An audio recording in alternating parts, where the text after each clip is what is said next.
Other Right. people are having panic and anxiety attacks. How the World Health Organization has defined it is with these, under these things of cynicism, emotional exhaustion, depersonalization, and reduced professional efficacy, Right. which that's all fine and dandy. But how people experience that physiologically in their own body. Your health is shaped by more than symptoms. Through real stories and expert insights, we explore how your genetics, environment, and daily choices affect your well being. We uncover root causes and share practical tools to help you find the healing you need. Welcome to the Forum Health Integrative Medicine Podcast. Hi, welcome to the Forum Health Integrative Medicine Podcast. I'm your host, Amanda Grabeau. I've been immersed in the functional and integrative medicine space for over a decade as a researcher, business consultant, and a certified coach. For years, I've been helping practitioners and patients decode the why behind chronic health patterns. My passion is educating people about proactive versus reactive medicine, helping people become stronger advocates for their health, especially in the areas where conventional care doesn't fully address the root causes. Today's episode is a special one. And co-hosting with us today is Dr. Andrew Peterson, DO, a physician with more than 24 years of clinical experience and a deep commitment to unraveling complex illnesses through a holistic lens. Dr. Peterson is a nationally recognized expert in Lyme disease and tick-borne illnesses, but his work doesn't stop there. He's known for addressing conditions that often elude traditional diagnosis, from environmental toxin exposures to endocrine and autonomic dysfunction, with innovative, patient-first strategies that expand what's possible in chronic care. We're honored to welcome Erika Shepard, a board-certified holistic family nurse practitioner and international speaker who blends traditional medical training with functional, integrative, and mind-body medicine to help patients go beyond survival and into thriving. Erika graduated summa cum laude from both Arizona State University and Georgetown University, earning her clinical credentials and then expanding her expertise into holistic care. With over 14 years in the medical field, she brings a rare combination of scientific expertise and human-centered wisdom to her work, helping people optimize everything from hormone balance to metabolism to mental well-being, all while honoring the mind, body, spirit, and environmental connection. She's spoken on stages like TEDx, and today she's here to share her unique perspective on integrative care, patient empowerment, and transformative healing. Erika has a powerful framework for burnout that goes way beyond just take a vacation, and it's going to give you a new lens on what recovery can actually look like. This episode is personal for me. I've lived through burnout, and I learned the hard way that labeling it correctly matters because the solution changes when you finally identify the right areas of focus. So let's get started. Hi, everybody. My name is Amanda. I'm your host, and I'm here with Dr. Peterson and Erika Shepard. Erika Shepard is a board-certified holistic family nurse practitioner who is passionate about elevating the mental and physical well-being of patients she serves at Forum Health in Denver. Hello, Erika. Hi, Dr. Peterson. Erika, it's great to be with you. I'm excited to talk to you about this topic, burnout and self-care. It's great to have you in our Denver office. You're a tremendous addition to that staff, and thank you for the work that you do. Thank you, Dr. Peterson. Love being here. Oh, good. So burnout, a lot of people do all these things. They meditate, they journal, they go on vacations. We do those things to try and sort of take care of ourselves, and yet it seems like we're still exhausted. Why? Yeah. Why do you think self-care alone isn't enough? Or what's going on? Dr. Peterson, that's a great question. I have personally and professionally dealt with burnout. And so we've become intimate friends. And what I've come to learn over all these years is that we've kind of gotten burnout all wrong. And just this notion and mentality that we're not doing enough. And if we did more, even of the good stuff, that we would start moving the dial a little bit. But even now, our burnout rates are getting worse and worse, even with more awareness and modalities and Right. TikTok culture and, everything. We're doing all the bubble baths, we're doing all the meditation. Yeah. And what I've come to learn and what started moving the dial for me is that the problem is recognizing that it's a problem with the individual. And Okay. really, it's a problem with community systems and connectivity. Okay. And coming from this perspective has been not only life changing for me, but also for my patients. And what happens that we experience on the individual level when we experience these grander communal dysfunctions, if you will, and I'll get more into that here in a minute, but that our internal community starts to dysfunction as well. We are made of trillions of cells. And as we know from all the studies around epigenetics and cellular biology, is that cells and the body respond to the environment. Right. And so with that, I started learning, okay, if I started focusing more on how I'm resourced from the outside, it affects how my body resources from the inside. So And what that, I hear you saying yeah. is if we are not connected to other people, hmm then we can't be connected biologically ourselves inside. Am I hearing that right? Yes, both connected and resourced through Okay. each other. Yeah. Keep going. I Eh, like this. I love this feedback. Good. So where my theory around burnout is in how I'm approaching it is from this understanding of both connectivity, how we're connecting and how we're being resourced, right? Okay. Because if we're running on an empty tank, the car's not going to get very far. For sure. So But if there's what no roads for the car to run on, it won't matter That's that the tank is perfect. full. Exactly.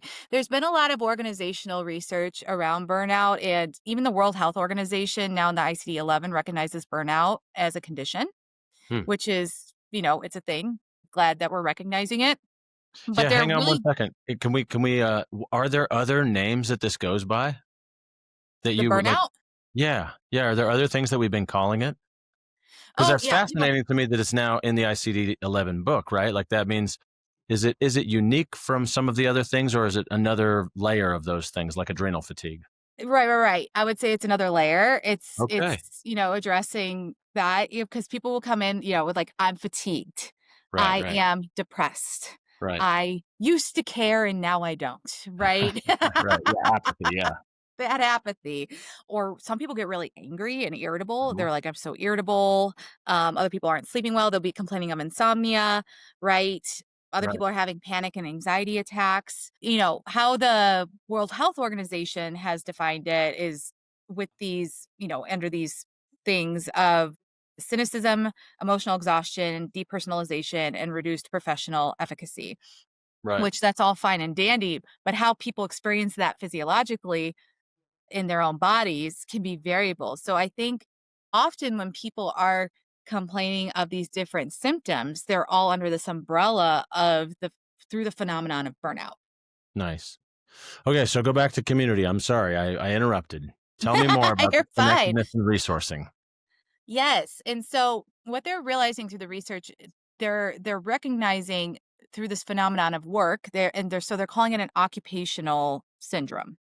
But what Okay. I've learned over the years is that it doesn't just manifest through dysfunctions of work or imbalances at work. Although a lot of us spend a lot of time at Sure. work.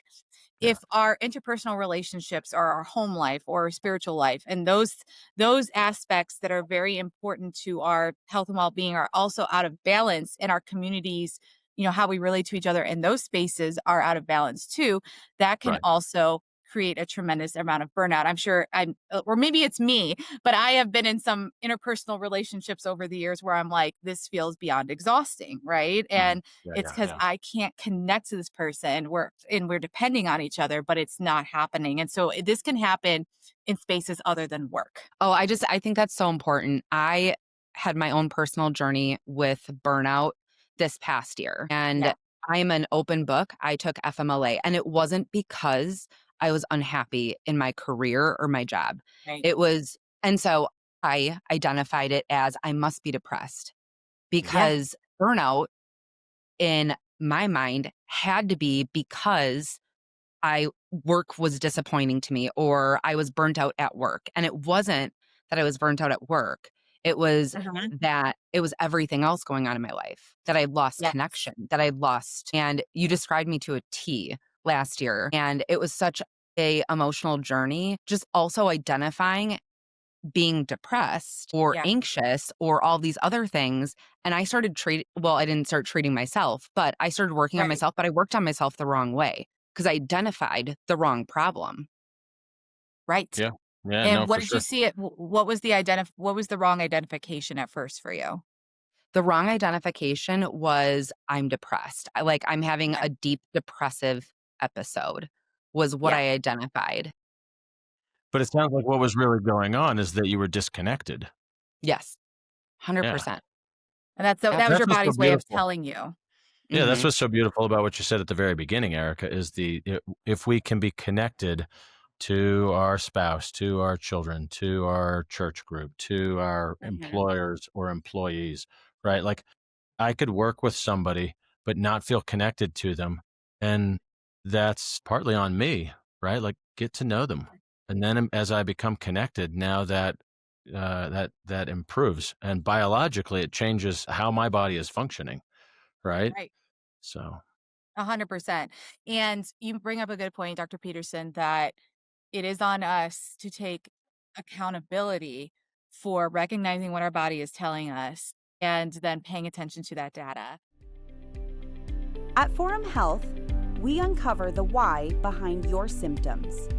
With advanced lab testing, hormone optimization, and cutting-edge therapies, we help you heal and perform your best. And now, through shopforumhealth.com, you can access physician-grade supplements trusted by our providers, supporting everything from adrenal health to focus and longevity. Learn more at forumhealth.com and explore supplements at shopforumhealth.com. And seeing, okay, where can I fill those gaps? And I know in my own experience that there's been times where it's like, okay, I need to reach out or build more bridges in those ways or be able to recognize what I need and what my life needs to be resourced right within this right. community and within myself. And then there's times where you're in the wrong place where no matter what you're going to do, Sure. that it's not gonna be the right fit, and that a lot of people get stuck in that trap Right. where you are in the wrong place, whether it's the wrong job, the wrong relationship, you're not setting enough boundaries with your family of origin, God bless you, you love them, but, like, that's Yeah. Yeah. Yeah. you may need a little more protection around your space, and so, these things lead to burnout in the biggest way possible, and so I can't emphasize enough that the problem with more self-care, it's not a self issue. Like, if Right. you keep focusing on yourself, you keep hitting this dead end road and wondering, why is the more I'm doing on myself not working? Because it's about your ecosystem. That's Yeah, what I it also speaks to sort of the balance that exists in life that if we exclusively focus on others and their needs, we're Correct. gonna have burnout. And if we exclusively focus on ourselves and just read a bunch of self-help books, we're gonna still feel just as disconnected and have burnout. And so we've gotta find that balance with it's like exercise, right? If you over exercise, it's bad for you. If you don't exercise, it's bad for you. Mhm. Like and then it goes back to also where we have this responsibility and that doesn't mean it's easy and it doesn't mean Right. it's our fault entirely, but it's like exercise. Like if you it's comfortable to not exercise. It's Right. uncomfortable to start. Once you do start, you feel better, right? Similarly, it's probably uncomfortable to spark up a conversation with someone that you don't really feel all that connected to, Right. but it's worse if you don't in the long run. So, Exactly. Totally. And what I want to also clarify too is that all these self care measures that we have are absolutely very important. I've done interviews on burnout before from this perspective, and I've had people say, well, you're saying self-care is bad. I'm like, "No, I'm not." Like, self-care is amazing. It's just, again, we don't wanna limit ourselves when we're talking about this phenomenon, burnout, that it's like you need to do more of those things because, mhm. again, the majority of people who come to see me are doing all those things. They've already done all those things, and they're, like, so confused why they still feel the way they feel. I Well, because if they're on one side of the balance versus the other instead of in the middle, Exactly. you miss it. Go ahead, Amanda. I was in this place at the beginning of this year Right. and kind of mislabeled. And it wasn't until I got really honest and I had some of our providers that I leaned into, but I was taking the time and doing all of the stuff for myself, and I wasn't feeling better. I wasn't feeling the relief. That's when I Right. realized that all these signs and symptoms that I have, they could point to depression. They could point to all these different areas, but in reality, it was burnout. And although the signs and symptoms can look a lot of different for a lot of people, Right. the healing part of it and like the connection is a big piece of it. But what is actually happening biologically in the body for people who are experiencing burnout? Like we get all these different signs and symptoms, but what's happening on the biological level? Yeah. So when we're in these spaces, and again, we're connecting to our external environment, and whether it's the people at our work, the work itself, our interpersonal relationships, our body responds. And so if this is stressful and again, the dynamics are out of balance, then the body's going to go into a stress response where it starts dumping more cortisol, which is stress hormones. It can increase the activity in the HPA axis. It can change how the neurotransmitters are being fired, which again, when we feel depressed, it's because our neurotransmitters are firing differently. We're not firing as much serotonin. So all that to be said is it goes down to the cellular level. It affects how our neurotransmitters are firing. It affects what hormones are being dumped. Some are dumping more, some are dumping less, and it can cause this cascade. And then what happens over time is that if this stress response is prolonged, our body, the little individual cells each have an engine called the mitochondria, which is the little engine of every cell. And you remember maybe remember that from high school biology, but they're working hard every day. So you have trillions of mitochondria. And then what can happen is that those get taxed, they can back up. And then think of a car that's not like, you know, running its oil and gas properly, and it's that car on the side of the highway that's pumping out all that smoke, and it's just, like, polluting everything, and that's what happens on the cellular level, and it's called oxidative stress, and that can back up, and then it affects your DNA and the telomeres, and all that gets shorter. So, it's the long-term effects that when this builds up, the body, essentially, their functions back up, and on the cellular level, it creates a lot of prolonged stress responses. So it's not pretty and everybody's different. So I can't say like, some people end up like with hair loss or feeling depressed and other people might end up like a ball of anxiety and they're up for days on end, right? It's just everybody's an individual, but how that stress response manifests on the cellular level causes this cascade to happen. I assume that's why you have to look for a lot of things because it might be cortisol, it might be progesterone, it might be thyroid, it might be the level of, you know, any number of different things because of the individual responses. Exactly. And I think the most under talked about phenomenon in medicine that is causing the most health issues to this day is prolonged stress. Like Oh, without question. And so people are like, well, I just want to fix my hormones. And I'm like, well, how are your relationships? And they're like, I'm sorry, what? Yeah. I couldn't agree with you more. I take care of Yeah. chronically ill patients that have Lyme and mold. And if it's not the first thing we talk about, it's the second because it makes all It's the difference in the world. So I yeah. want to, for our listeners, I want you to go through, if you can, just to, maybe make it a little more succinct for them. What would you characterize as the specific signs and symptoms of burnout? I know we've talked about them, but just give me the top five. Yeah. I would say the top 5 symptoms of burnout are 1, apathy, where you used to care, you have no capacity to care anymore, but you're a caring person and you used to care about it. I would say the next is fatigue, fatigue, fatigue, fatigue. It's like I cannot keep up with anything like how I used to. I love CrossFit and I was so burned out for a long time there that I couldn't even do it. It's not because I didn't want to. It's because I couldn't. Right. And I just was like so tired. I think the next one is brain fog and also not being able to focus. And some people are like, maybe I have ADHD. Well, maybe you're just burned out and you need a whole reset on your body. And that can be a possibility. The other can be a lot of people get disturbed sleep. It doesn't mean you're not sleeping. You could have, yes, you could have Maybe trouble just falling too much asleep. in sleep. You could have trouble staying asleep, or you could get not restful sleep. It's like I Right. just slept for 8 or 9 hours. That's me. I just slept for 8 or 9 hours and it felt like a bust. And so it's Right. that's impaired sleep and repair cycle. So I went, was that 4? I think that was 4. Do I have 5? I don't have to have 5. I just wanted listeners at home to be able to say, "Does this sound like me?" Does this sound Right. like me? Yeah. Correct. And just and overall, what your capacity could be for it to do work, to be passionate, and it's like basically the fire has gone out. Right. Okay. So we've talked about, sort of the medical perspective of this is now identified as an ICD-10 or ICD-11 coded diagnosis. And it's a little bit more than what we would call adrenal fatigue or Right. chronic fatigue, because what you're describing is that it requires this connectedness.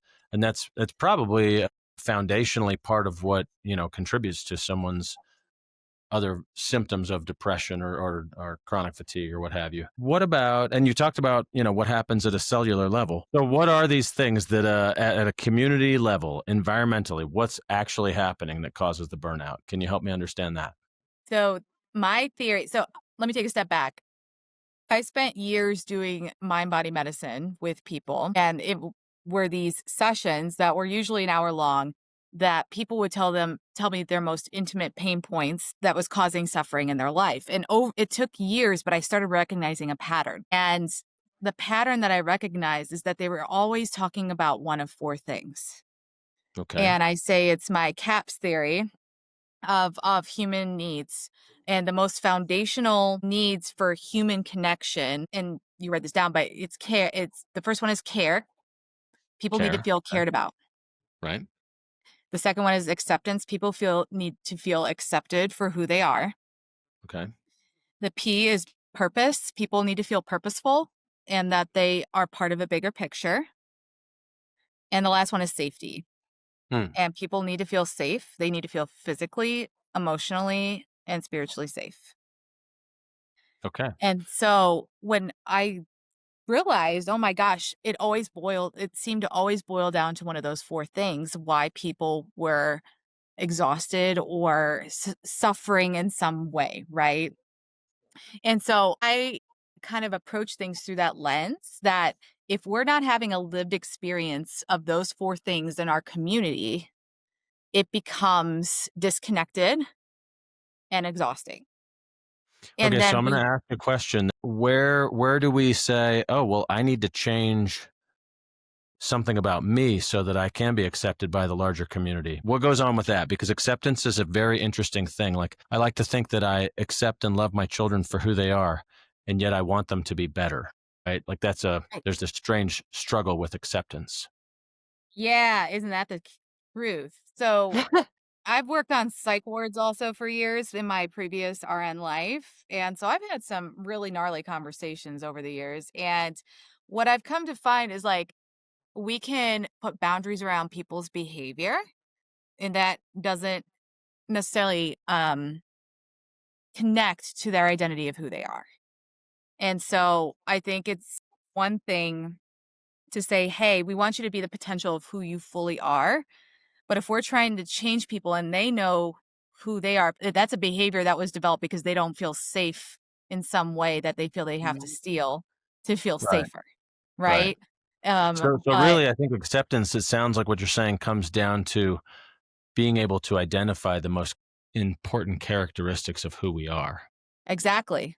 Okay. And I where people I feel actually like that connected. better because acceptance can be confusing, Yeah. especially in the world today. Yes. But if we know who we are, if we say, "Oh, okay, I have this divine potential," Exactly. that changes things differently Right. in my And mind. it drastically does. And I think one of the most important conversations we can have with people, whether it's our children or our spouses or community members, is getting curious and asking really curious questions.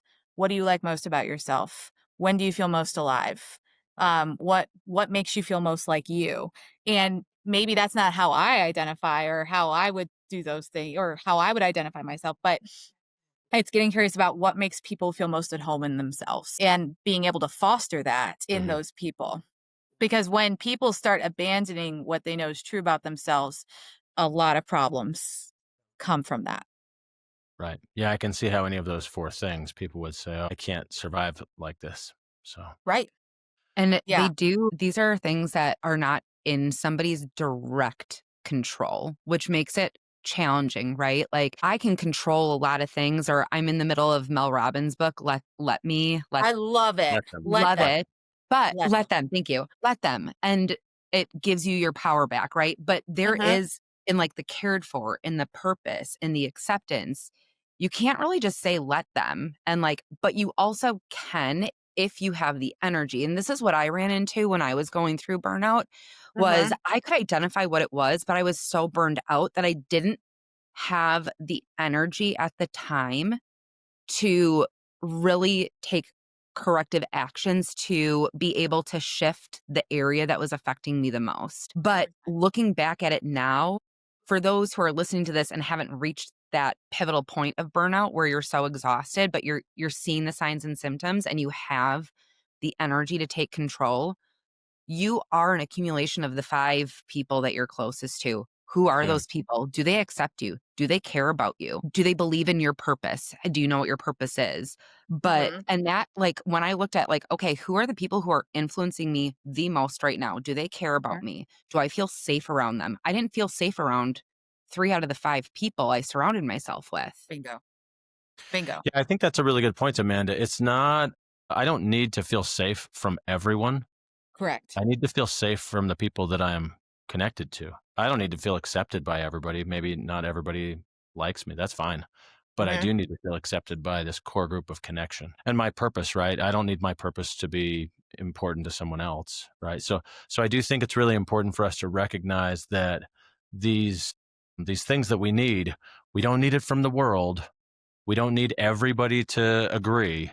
We Yeah. just need it from the people that are we're surrounded by. And I want to say that we're closest to, but it's more Yes. than that. Like if you're physically close or emotionally close to someone that isn't doing this for you, then look inside first, see if there's something that maybe is there something that I need to do differently, but then don't spend too long there and say maybe this relationship isn't the one for me. Exactly. I think, in my own burnout journey, because I don't just have one burnout episode, I have multiple. There's there's a collection of repeated patterns there. But what started getting to me was that when I experienced my last burnout episode, I was just like, I have literally done all the right things. I have taken immaculate care of myself. But at that point I recognized the whole communal aspect and the whole CAPS model of understanding my relationships and the things. And I had to come to be really honest with myself of am I feeling cared for here? No, not really. Am I feeling, and this was in a job place before Forum. It's like I don't feel my fellow employees care about me, but administration does not. Employees accept me and my administration does enough. Am I being fed in my purpose of how I know I can be the most optimal provider? No. Right. And then do I feel safe? I feel safe around my fellow employees. Do I feel safe to come and talk to leadership about how we can make this better and make it the best place? No, I do not. And so I had to go through this checklist and what can I change? It's a very valid question. And I tried, to test the waters and things like that, but then had to come to what you're saying, Amanda, is like the this is where I spend 5 days a week, right? Yeah. And so this is part of my inner circle of life, right? And I then get to be empowered and make a choice that I can find somewhere that does meet those needs, that I can get and believe that I can have those needs met. And what's interesting is that since I've started working in an aligned place, I am working, longer hours, I have longer commute times and this and that, but I am so fulfilled in my soul. And it's naturally on the cellular level, like Yeah. just doing its natural healing thing, which is Right. amazing. Yeah, it should be causing you to sleep better and feel better and have more energy and be able to do that Yes. workout that you want to do. All right. Well, we're going to have another episode with you to talk about because the listeners are going to say, "Hey, well, okay, what do I do?" So before we wrap up, tell me what are the first steps or one or two steps that they could take, and then step 3 will be come back and listen to you give us the answers here. But what are the first things that you would do to say, "Oh, I've got burnout. I've been able to identify it." What's the Right, first? right. So yeah, the first step is always awareness. And then the next step is that you really do have to decide that you want to do something about it, because this is not going to fix itself. And I would say then the next step after that is doing an assessment on your environment, and doing an assessment on your environment between the places you spend the most intimate time, your inner circle, between job, between home life, and the people you spend the most time with. What is fulfilling in those needs, and where are the gaps? And then from an assessment, you can make an informed decision. I Now, think most of that, it sounds like to me, is going to be an assessment of these relationships, this connectedness. How much, if any of it, is an assessment of the environment? Say, am I drinking filtered water, or am I, breathing in too much air pollution? Is that part of the assessment as well? Where does that? absolutely. Absolutely. Use That's the the environment physical too. and psychological environment assessment. Right. The psychological environment assessment, but also, again, that stress isn't just emotional, psychological too. For some people, and this is a whole other episode, which is why we're going to talk about it, are the stressors of chronic disease and chronic toxicity on the body that Right. will cause that cellular buildup and burnout from that perspective as well. All right. Well, we're going to wrap up, but I want you to leave our listeners with something hopeful, more than just come back and listen to the next episode, but Yes. something that they can hang on to and say, okay, I can get better. Absolutely. And that really is that this is not forever.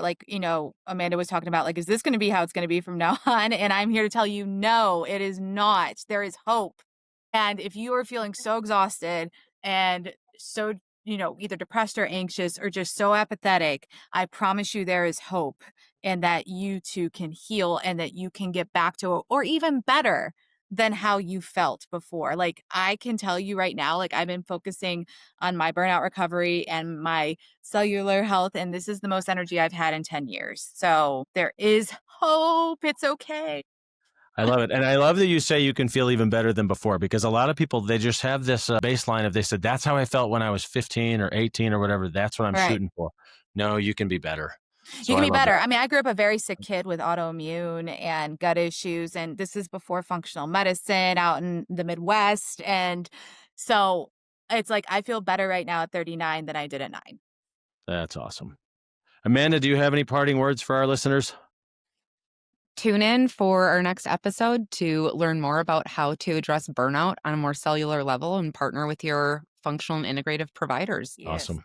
All right. We'll see you guys then. See you then. Thank you for joining us on the Forum Health Integrative Medicine podcast. Each episode, we help you understand your health from every angle and inspire your lifelong wellness journey. Follow the show, share it with someone who needs hope, leave a review, and take the next step toward feeling your best at forumhealth.com.